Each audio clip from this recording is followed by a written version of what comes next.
Ang programang ito ay rated SPG. Striktong patnubay at gabay ng magulang ang kailangan. Maaaring may masiselang tema, lengguwahe, karahasan, sexual, horror o droga na hindi angkop sa mga... Alam po namin kayo sa presinto para makakuha po kami ng fingerprint sample. No!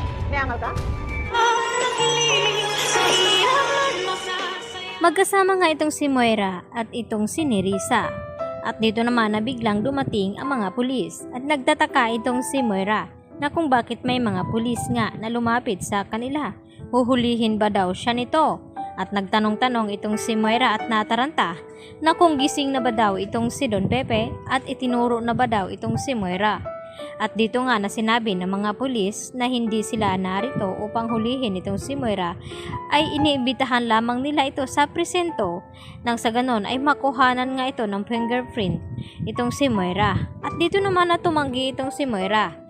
At dito rin na dumating itong si Giselle at sinasabi dito kay Moira na umaangal ba daw ito at kung bakit takot at natataranta na nga itong si Moira dahil alam ni Moira na may kinalaman nga siya dito sa kidnapping ni Don Pepe. Lalo pat may kasabwat siya dito na si Balahadja at itong si Zoe.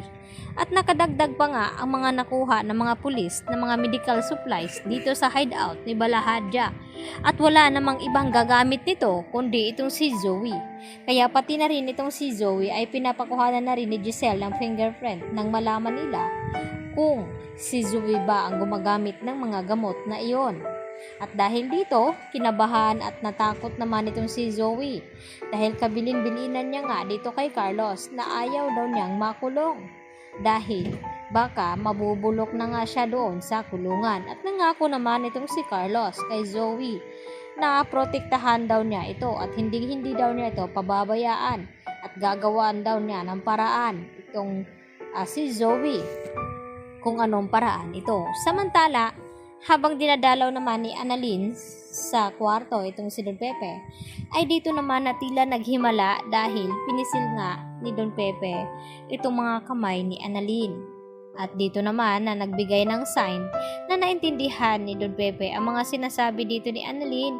At dito nga napaiyak siya ng husto at tumingin dito kay Doc Lindon at tila hindi naman nasisiyahan sa ibinalita ni Annalyn itong si Doc Carlos dahil alam niya na kapag nagkamalay at nagising itong si Don Pepe ay malalaman na ng lahat ang tunay na sikreto na tinatago dito ni Carlos Benitez. Kaya naman gagawa na naman ito ng plano upang hindi na nga magkakamalay pa itong si Don Pepe. Subalit dahil porsigido na nga mababantayan lalo dito ni Annalyn ang kanyang lolo Pepe, ay dito naman mahihirapan itong si Carlos na gagawa ng masama dito kay Don Pepe dahil nakapalibot nga ang mga nagbabantay dito kay Don Pepe at isang si RJ at itong si Giselle dahil gusto nga nilang malaman kung sino nga ba ang nagpadukot dito kay Don Pepe upang pagbayarin na nga nila ito. At dito naman nag-aalala itong si Lynette sa mga kanyang napapansin dito sa kanyang asawa na si Carlos na tila tulala daw ito at hindi mapakali at kapag tinatanong ni Lynette ay minsan nagagalit nga ito. At dito nga napapansin ni Lynette na tila may malalim na iniisip itong si Carlos at nagdadalawang isip naman itong si Lynette tanungin ito baka magalit na naman sa kanya. Kaya si Annalyn na lamang ang kinakausap dito ni Lynette at nagtanong na kung bakit gano'n ang kinikilos ni Carlos Benitez na kakaiba at biglang-bigla na lamang nawawala ito at umaalis na hindi nagpapaalam at nagsasabi kay Lynette. Kaya yan naman ang ating pakatutukan maya-maya mga kapuso, dito lamang yan sa Abot Kamay na Pangarap. Yan lang po at maraming salamat.